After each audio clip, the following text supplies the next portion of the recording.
Okay, so now we're going to finish Chapter 2, looking at descriptive statistics. In the first part of Chapter 2's lecture that you have already listened to, we looked at different ways of describing a data set using tables or graphs. Now we're going to look at values that describe a data set. The first set of values we're looking at are known as measures of center. Measures of center. Measures of center are values that describe the middle or the center of a data set. The most common measures of center are the mean, the median, the mode, and the mid-range. We need a little new notation. So first, x is a variable used to represent data values. Sigma notation, this symbol here is sigma, the uppercase S in the Greek alphabet, and it stands for to sum. So sigma x means to sum or add up all of the data values in the data set. Lowercase n represents the number of values in a sample, and uppercase n represents the number of values in a population. The first measure of central tendency that we're going to look at is known as the arithmetic mean, most often called just the mean. We have the sample mean, and in the sample mean, it is denoted by an x with a bar on the top, and we call it x bar.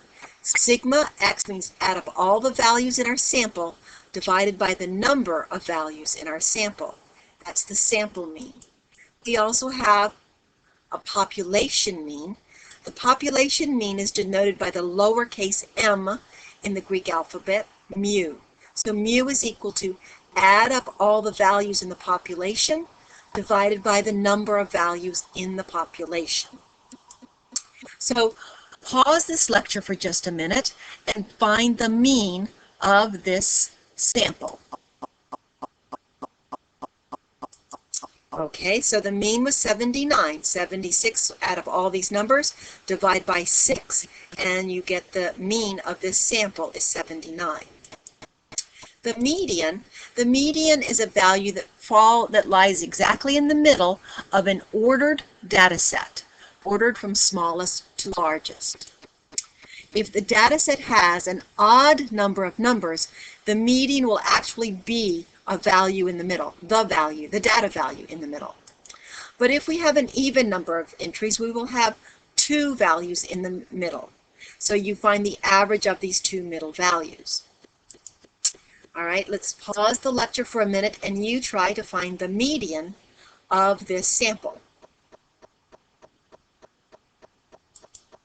All right, so you ordered the data set from 76, 78, 78, 79, 81, and 82.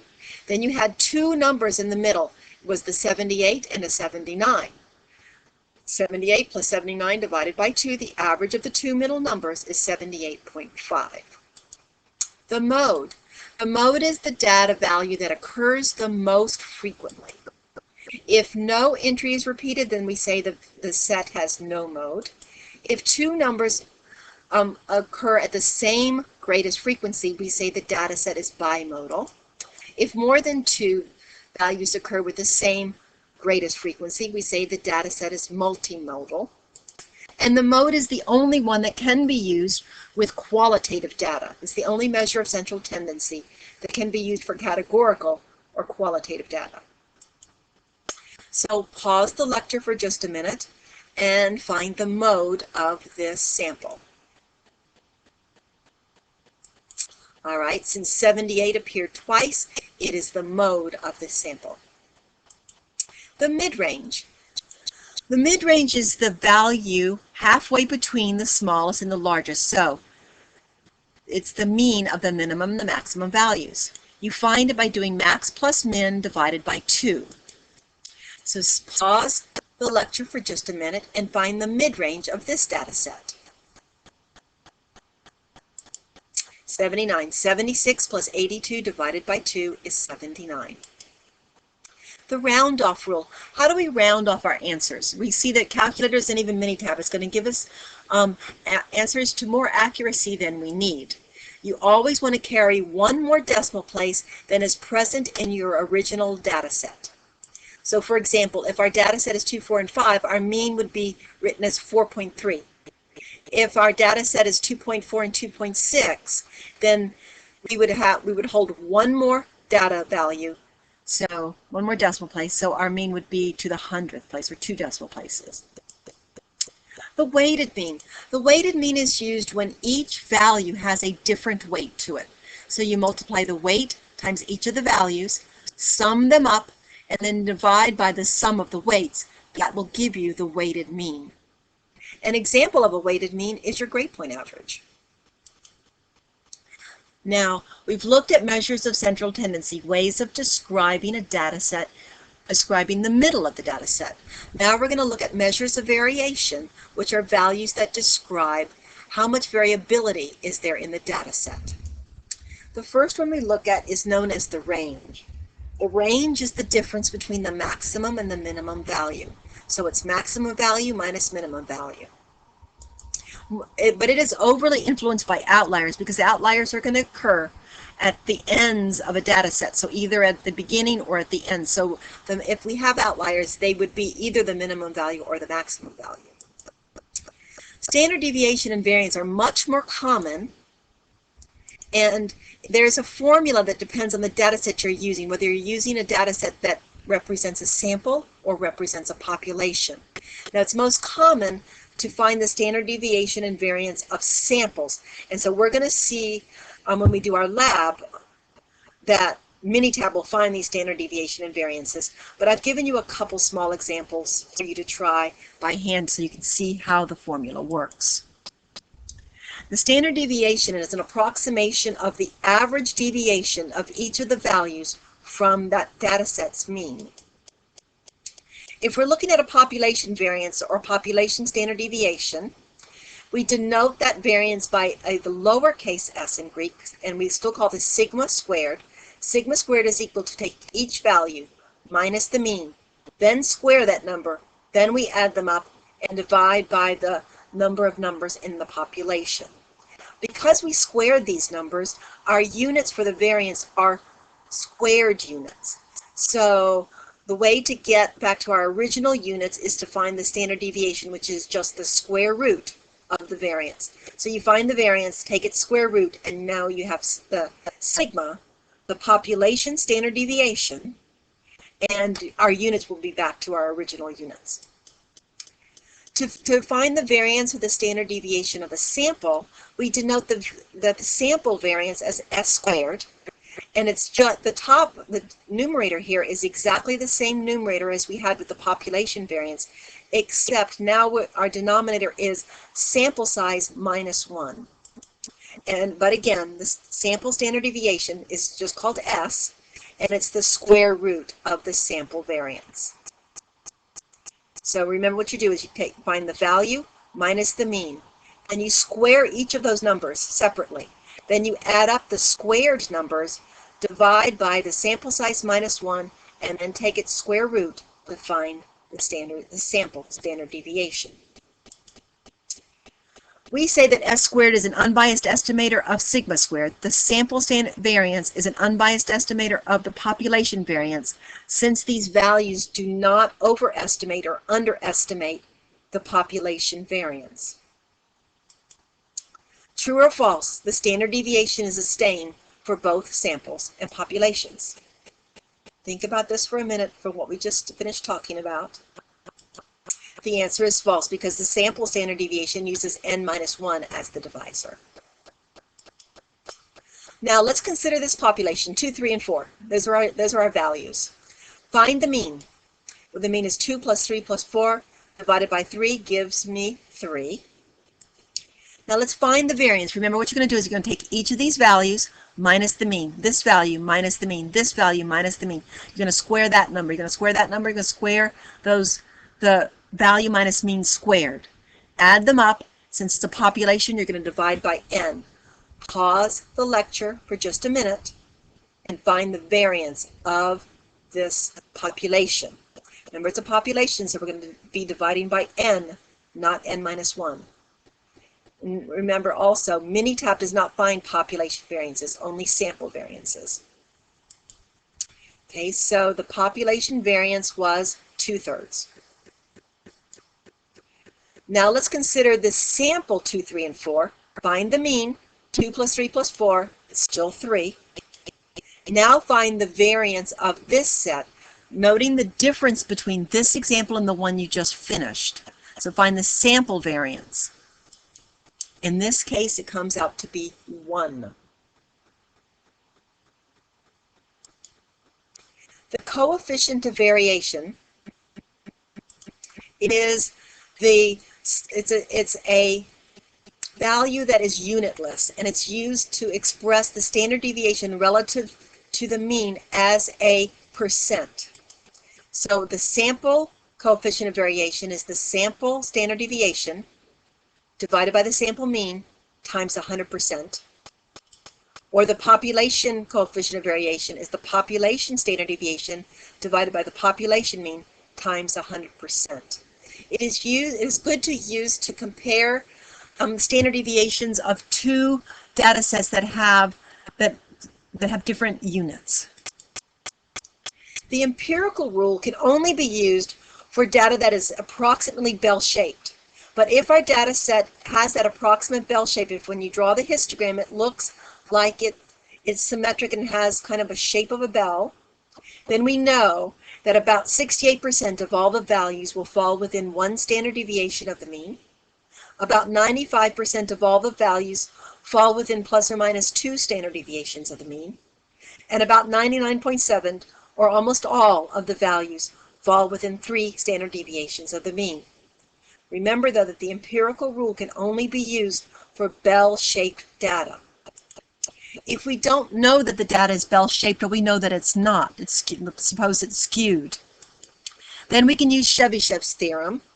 And Chebyshev's theorem says that we have a certain proportion of data lying within k standard deviations.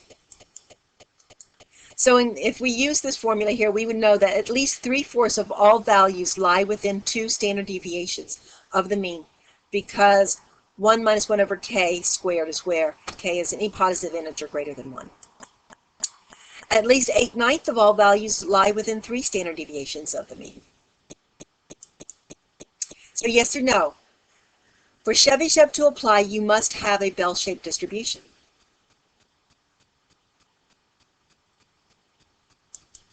No, Chebyshev can be used for any distribution. Now, so far we've looked at measures that describe the center of a data set, that describe the amount of variability in a data set. Now we're going to look at values that describe the position of a particular value relative to the rest of the data set.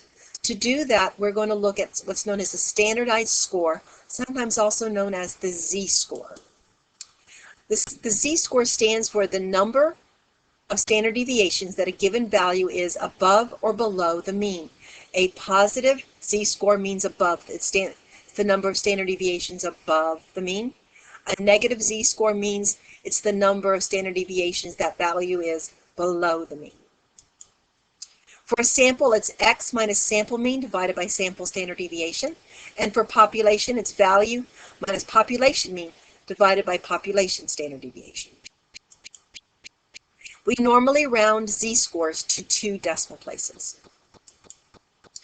To say that a value is usual or unusual, usual values are values or z-scores, or values that have z-scores that are between and including -2 and 2. So that means those are values within 2 standard deviations of the mean.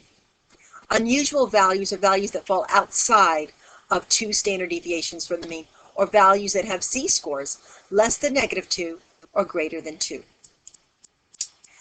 Quartiles are another type of value of position. What we do is we divide this data set into roughly 4 equal parts. To do this, we need 3 quartiles: quartile 1, quartile 2, and quartile 3. Now, quartile 2 is the same as the median. So it is a value such that half of the data values fall below quartile 2 and half of the values fall above quartile 2. Quartile 1 is a value such that 25% of the values fall below that value and 75% lie above quartile 1. And quartile 3 is a value such that 75% of the data values fall below quartile 3 and about 25% of the values fall above quartile 3. The interquartile range is the difference between the third quartile and the first quartile. It is the range of the middle 50% of the data. It's found by taking quartile 3 minus quartile 1. Interquartile range, the range of the middle 50%. Another value that is sometimes used is also known as the mid-quartile, and it's the value halfway between quartile 1 and quartile 3. To find the value halfway between is quartile 1 plus quartile 3 divided by 2. Another measure of position is called percentiles. Most of us are familiar with percentiles. Like quartiles, except that we partition our ordered data set into 100 parts, such that each one is 1% of the values. Now we know most of you have taken a standardized test. To say that your score was in the 90th percentile does not mean you got 90% of the questions right. What it means is that 90% of the other scores on that test were below your score and 10% were above your score. We have 99 percentiles, percentile 1 through percentile 99. Now the general term for quartiles and percentiles, and there's another type of one that we sometimes is used as called deciles, and it's the same thing except you partition into 10 equal parts. The general term for these are called fractiles. To determine a percentile, we sometimes want to determine the percentile of a particular value x. So we order the data set from smallest to largest. We count the number of values less than x, and the total number divided by the total number of values in our data set times 100 gives you percentile of value x. To find the location of percentile k, it's k divided by 100 times n, the number of numbers in our data set. So for example, if you're looking for percentile 20, it would be 20 divided by 100 times the size of that data set. Suppose we have 40 numbers in our data set, then n would be 40. Now sometimes we just want to explore the data. So we can use different statistical tools to investigate data sets to see what their important characteristics are. Often we use graphs. We've looked at histograms before. We can also look at box plots to determine how the data falls. We can look at measures of central tendency. We can look at measures of variation, and we have other things that we can look at to explore data.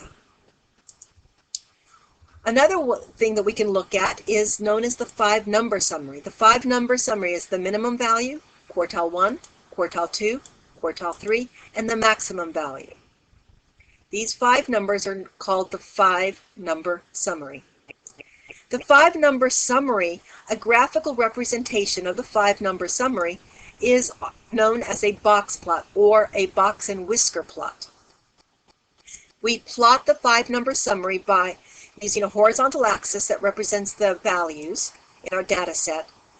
We put a dot at the minimum and the maximum value.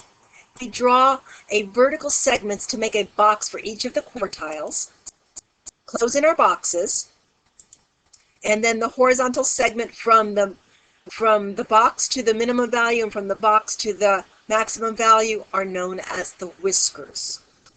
This is a box and whisker plot. We can look at box and whisker plots and also see the shape of the distribution, because a symmetric distribution would, if we folded the box on the line in the middle, which would be quartile 2, it would about be a mirror image of each other. But if one side is longer than the other, then we would say the data is skewed. A modified box plot is what Minitab uses, and a modified box plot shows outliers as asterisks. In Minitab, we set these whiskers up by calculating the fences. The fences are 1.5 times the interquartile range. So the lower fence would be 1.5 times the interquartile range minus quartile 1, and the upper fence is 1.5 times the interquartile range plus quartile 3. Mild outliers are values that fall outside the 1.5 times the interquartile range. Now, the whisker in Minitab, some students get confused and think the whisker ends at the fence. The whisker isn't The whisker ends at the last data value before the fence. We can also have extreme outliers, and extreme outliers are values that are more than 3 times the interquartile range. So we can set up extreme fences. That's the end of chapter 2. Now, most of these calculations that you did in this second part of chapter 2 can be done with Minitab. So now it's time for you to first go and do a few of the problems that were assigned out of the text. Most of them are going to be problems that are more theoretic, but because when you go to finding and computing these values and interpreting these values, you're going to use Minitab. So to learn how to use Minitab to find these different descriptive statistics, you're going to need to go to Lab 3 and read the lab book on how to find these different statistics, and then complete Lab 3 practicing your Minitab techniques.